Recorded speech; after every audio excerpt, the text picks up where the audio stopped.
จึงได้มาเวียนสาวนานกเทียนขมูลลาวเธอหักกันมาแค่เนิ่นสาวลาวเธอบาดตาบาดใจลืมกันเมื่อบุญสงกรานต์เขาเคยสาบานว่าจะบ่ลืมใครให้ถามน้องมีสู้กับไผน้องตอบให้ไปตาเบินตาเบิน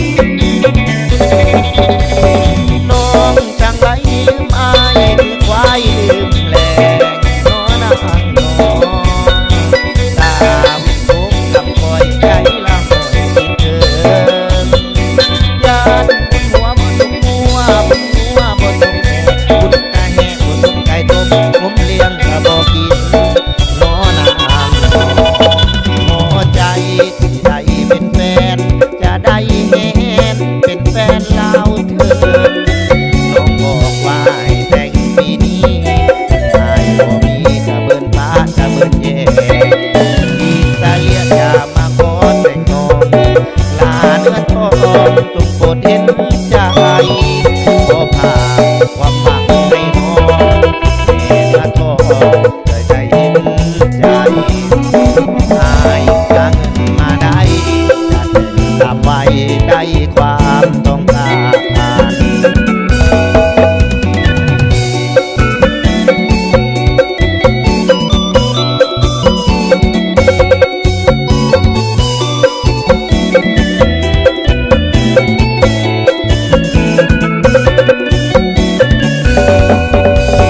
น้องช่างไรลืมอายคือควายลืมแหลงน้อนางน้องตาวิตกคำคอยใจละหอยคิดถึงยานบุญหัวบ่สมหัวบุญหัวบ่สมแห่งบุญตาแห่งบ่สมไก่ต้มผมเลี้ยงก็บ่กินน้อนางน้องหัวใจ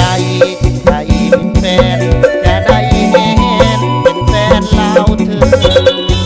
น้องบอกว่าให้แต่งปีนี้นายบ่มีตะเบิ่นป้าตะเบิ่นแย่อิตาเลียอย่ามาขอแต่งน้องลาเนื้อทองจงโปรดเห็นใจขอพาความหวังให้น้องแม่เนื้อทองจงโปรดเห็นใจ